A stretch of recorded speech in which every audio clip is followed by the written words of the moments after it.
Hello friends, स्वागत है आपका हमारा यूट्यूब चैनल स्टूडेंट नॉलेज पे। दोस्तों, आज की वीडियो बात करेंगे 100 वर्ड प्रति मिनट की हिंदी डिक्टेशन संख्या 119 के बारे में, जो कि आने वाले सभी स्टेनोग्राफर एग्जाम के लिए बेहद महत्वपूर्ण है। तो चलिए फिर दोस्तों, ज़्यादा देर न करते हुए यह डिक्टेशन स्टार्ट करते हैं। कोई समस्या यदि इतनी गंभीर हो जाए कि लोग आत्महत्या करने लगें तो निदान पर तत्परता से विचार किया जाना चाहिए। उन्नाव में एक किसान अपनी फसल को जानवरों द्वारा तबाह किए जाने पर इतना परेशान हुआ कि उसने आत्महत्या कर ली। किसान ने खेती के लिए कर्ज ले रखा था और अपनी पूरी मेहनत पर पानी फिरा देख हताश में यह कदम उठा लिया।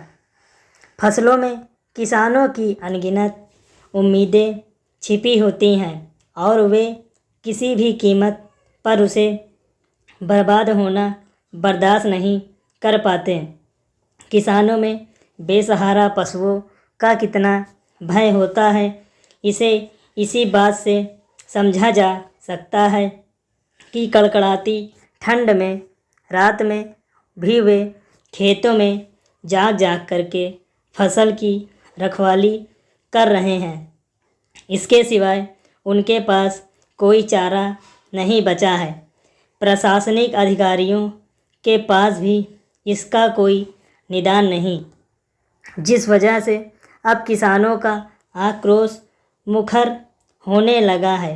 सोमवार को फर्रुखाबाद में कुछ किसान के गांवों ने बेसहारा पशुओं को हाँक हाँक कर तहसील में छोड़ दिया, जिससे वहां अफरा तफरी व्याप्त हो गई। इस तरह की घटनाएं और भी हो सकती हैं।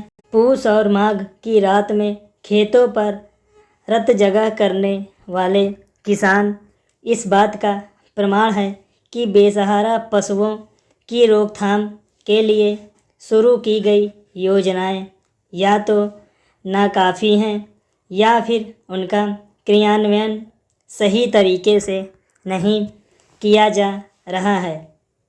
राज्य में लगभग 500 गौशालाएं हैं जहां ऐसे पशुओं को रखा जाता है। सरकार इन्हें विपरीत मदद भी उपलब्ध कराती है।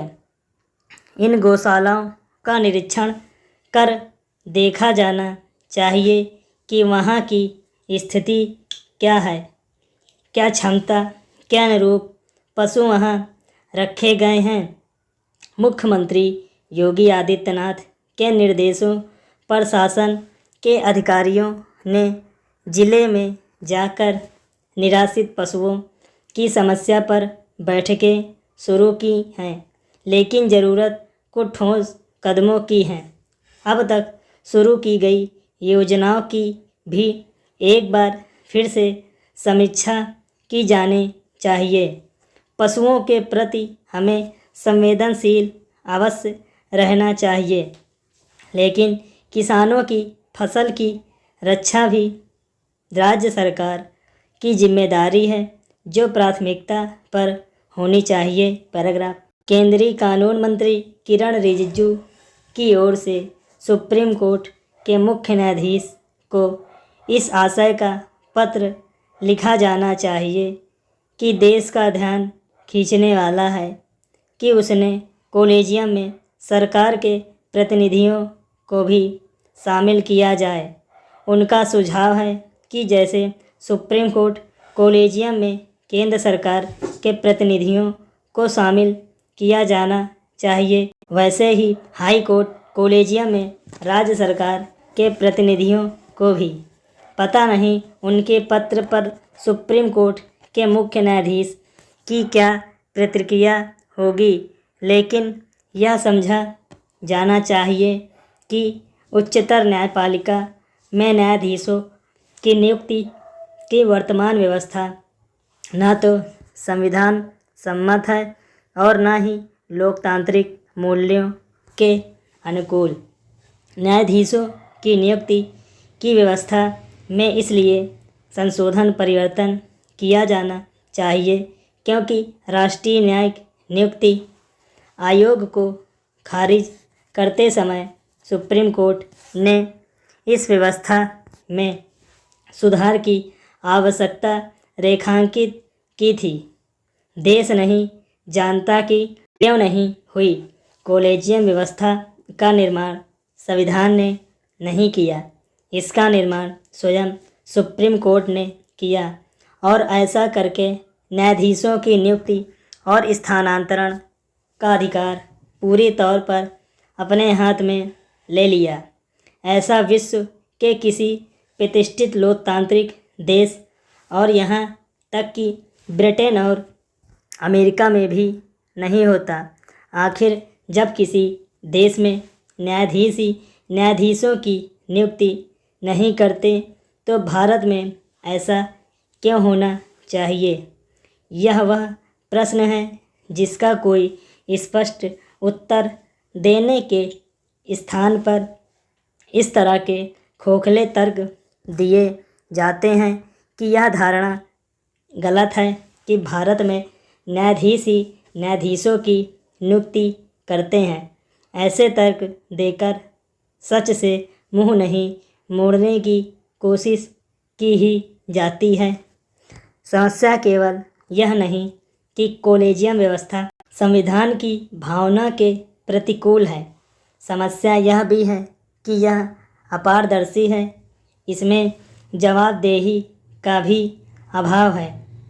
कॉलेजियम में शामिल न्यायाधीशों के अलावा अन्य किसी को नहीं पता चलता कि किसी न्यायाधीश की नियुक्ति या पदोन्नति क्यों की गई। इससे भी विचित्र यह है कि कॉलेजियम के निर्णयों की प्रक्रिया का विवरण देने से भी मना कर दिया जाता है। वास्तव में इसी कारण कॉलेजियम व्यवस्था का विरोध होता आ रहा है। यह आगे भी होता रहेगा क्योंकि यह व्यवस्था लोकतांत्रिक मर्यादाओं का उल्लंघन करती है। इसका कोई औचित्य नहीं कि न्यायाधीशों की नियुक्तियों में कार्यपालिका का कहीं कोई भूमिका न हो। यह समझ आता है कि सुप्रीम कोर्ट यह अपेक्षा रखे कि न्यायाधीशों की नियुक्तियों में कार्यपालिका ही पूरी तौर पर प्रभावी न हो, लेकिन इसका यह अर्थ नहीं कि उसकी कहीं कोई भूमिका न हो। फिलहाल न्यायाधीशों की नियुक्तियों में कार्यपालिका की भूमिका पोस्टमास्टर जैसी है। स्पष्ट है कि यह स्थिति ठीक नहीं और इसमें परिवर्तन होना चाहिए। दोस्तों, अगर आपको हमारी वीडियो अच्छी लगी है तो वीडियो को लाइक करिए और वीडियो को शेयर करिए ताकि लोग ज़्यादा से ज़्यादा हमारी यह वीडियो देख सकें। और दोस्तों, कमेंट करके बताएं कि आपको हमारी वीडियो कैसे लगी और चैनल को सब्सक्राइब करना बिल्कुल भी मत भूलिएगा। So thank you very much दोस्तों।